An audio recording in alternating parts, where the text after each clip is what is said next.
નમસ્કાર, પાટનગર નેટવર્ક ન્યૂઝમાં આપનું સ્વાગત છે। હું છું દિવ્યા, આપની સાથે નજર કરીશું ગુજરાત ન્યૂઝ પર।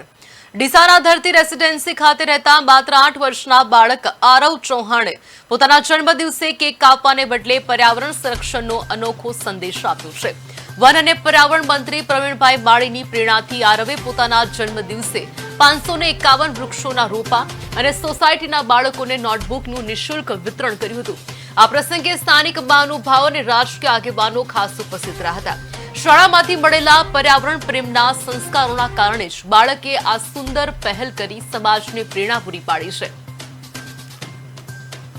એમાં આપણા વન અને પર્યાવરણ મંત્રી પ્રવીણભાઈ માળીની જે પ્રેરણા છે કે આપણે વધુને વધુ વૃક્ષો વાવવા જોઈએ અને પર્યાવરણને બચાવવું જોઈએ, તો આજે એનો જન્મદિવસ એ વૃક્ષો આપીને અને વાવીને કરવાનો છે। એ માટે એને ખૂબ ખૂબ હાર્દિક શુભેચ્છાઓ। જીવનમાં ખૂબ આગળ વધે અને ખૂબ પ્રગતિ કરે એવા મારા અંતરથી આશીર્વાદ। અસ્તુ, ભારત માતા કી જય।